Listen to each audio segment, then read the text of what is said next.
Assalamualaikum warahmatullahi wabarakatuh. Alhamdulillahi rabbil alamin.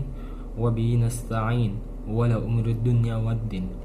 Wassalatu wassalamu ala asrafil anbiya'i wal mursalin wa ala alihi wa sahbihi ajma'in. Amma ba'du. Rabbi tubillahi rabbal wabil islami dina wabil muhammadin nabiyya wa rasulah. Rabbi zidni ilma warzuqni fahma birahmatika ya arhamar rahimin. Amin. Perkenalkan, nama saya Tubagus Maulana dari Prodi Manajemen 2020. Di dalam video kali ini saya akan sedikit menjelaskan tentang takhayul, bid'ah, dan khurafat. Penjelasan yang pertama yaitu bid'ah.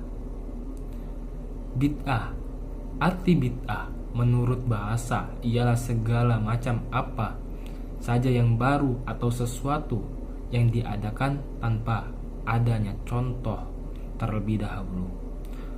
Dan dalam istilah syariat, bid'ah adalah lawan dari sunnah, yaitu suatu amaliyah keagamaan yang belum ada pada zaman Rasulullah SAW. Kemudian bid'ah itu meliputi hukum yang 5, sedangkan arti bid'ah secara istilah adalah mengada-ngadakan sesuatu Al-Quran dan Al-Sunnah yang belum dijumpai keterangannya. Pendapat senada dikemukakan bahwa bid'ah adalah segala urusan agama yang tidak ada dalil syar'i yang menunjukkan perbuatan tersebut, baik dari Al-Quran maupun As-Sunnah. Adapun macam-macam bid'ah, yaitu bid'ah dalam ibadah, yaitu segala sesuatu yang diada-adakan dalam soal ibadah kepada Allah Subhanahu wa Ta'ala yang tidak ada contohnya, misalkan sama sekali dari Rasulullah SAW, baik dengan cara mengurangi atau menambah aturan yang sudah ada. Bid'ah meliputi segala urusan yang sengaja diada-adakan dalam agama, baik berkaitan dengan urusan ibadah, akidah, maupun adat istiadat. Perbuatan yang diada-adakan itu seakan-akan urusan agama yang dipandang menyamai syariat Islam, sehingga mengerjakannya sama dengan agama itu sendiri.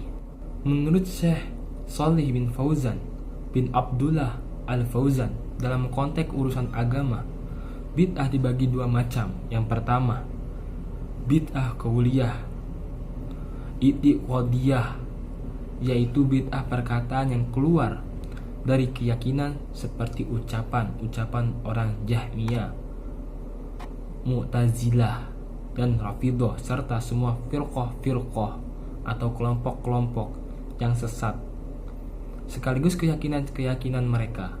Yang kedua, bid'ah fil ibadah, bid'ah dalam ibadah seperti beribadah kepada Allah dengan apa yang tidak disyariatkan oleh Allah. Semua bentuk bid'ah di atas sangat tercela dan tidak boleh dilakukan. Aisyah radhiyallahu anhu menyebutkan bahwa Rasulullah SAW pernah bersabda, yang artinya, barang siapa mengada-ngadakan sesuatu dalam urusan agama, maka ia ditolak, tidak diterima, dan bid'ah namanya. Hadis riwayat Bukhari dan Muslim.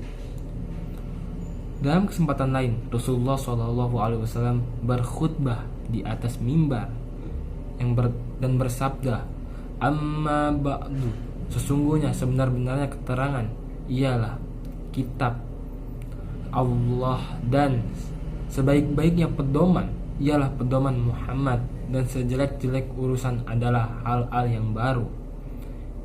Itulah yang disebut bid'ah, dan segala bid'ah itu sesat oleh iman nisai ditambah, dan segala yang sesat itu di neraka. Hadis riwayat Muslim.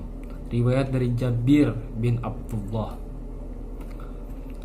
Yang kedua, khufarat. Khufarat berasal dari bahasa Arab.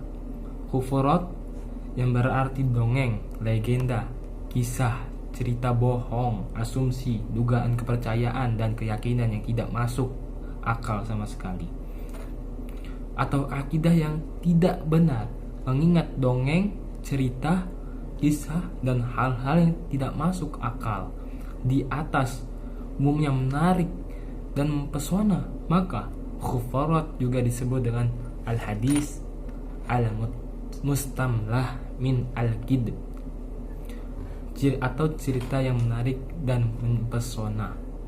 Sedangkan secara istilah, khufarat adalah suatu kepercayaan, keyakinan, pandangan, dan ajaran yang sesungguhnya tidak memiliki dasar dari agama, tetapi keyakinan bahwa hal tersebut berasal dari dan memiliki dasar dari agama.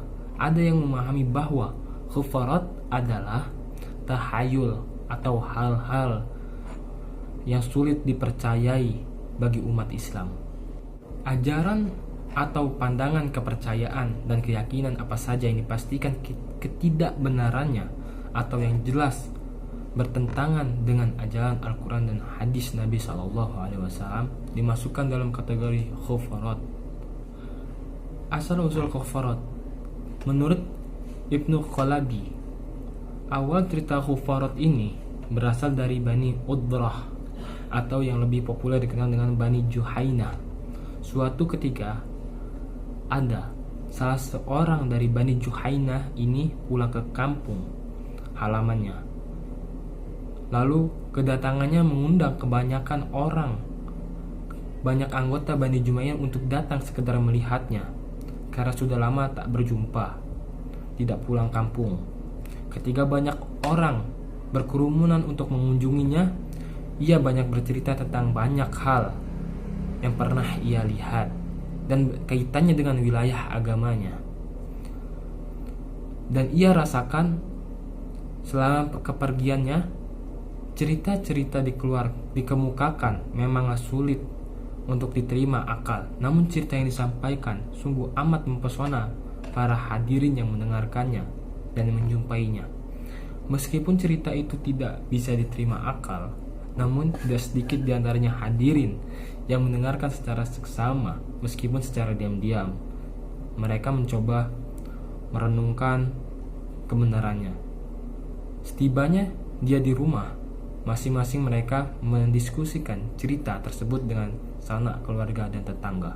Akhirnya cerita-cerita itu berkembang dan tersebar di seluruh masyarakat Bani Juhainah. Dalam perkembangannya kemudian cerita-cerita yang tak masuk akal dan tidak didasarkan pada sumber Al-Quran maupun Sunnah itu oleh masyarakat dianggap sebuah cerita bernilai religius dan mempunyai dasar dari agama. Bentuk-bentuk khufarat.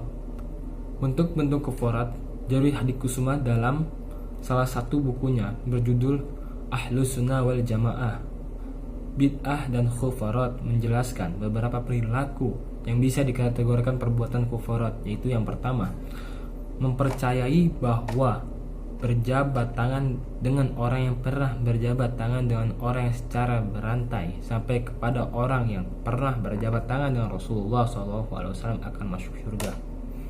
Yang kedua, mendapatkan barokah dengan mengecup tangan para ulama. Demikian itu dikerjakan dengan kepercayaan bahwa berkah Allah kepada ulama itu akan berlimpah kepadanya.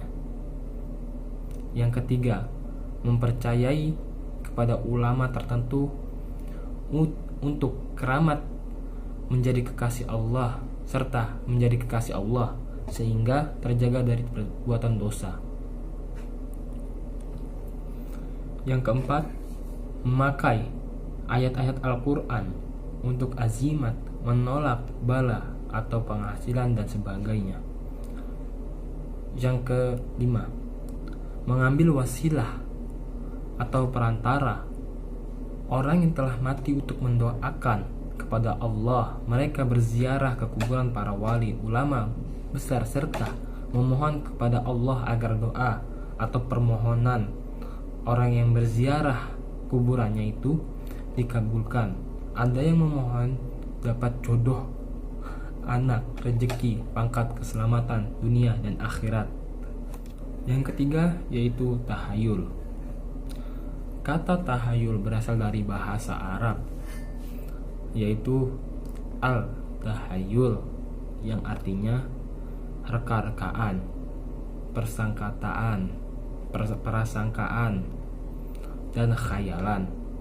Sementara secara istilah, tahayul adalah kepercayaan terhadap perkara gaib, yang kepercayaan itu hanya didasarkan pada kecerdikan akal, bukan didasarkan pada sumber Islam, baik Al-Quran maupun Al-Hadis.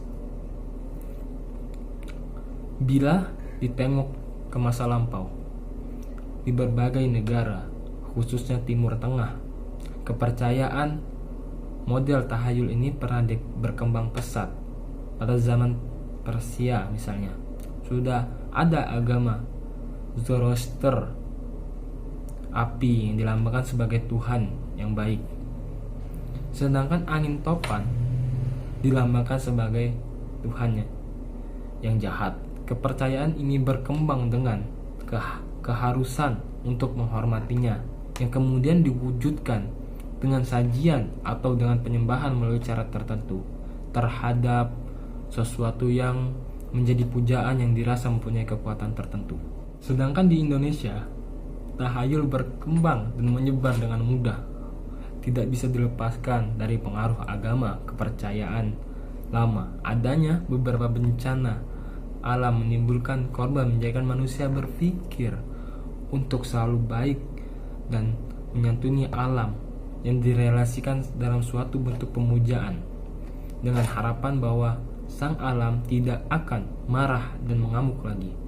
Kepercayaan animisme dan dinamisme merupakan suatu aliran kepercayaan yang ditimbulkan dari keadaan di atas, seperti kepercayaan pada pohon besar atau keris yang dianggap mempunyai kekuatan tertentu, atau benda-benda yang lain.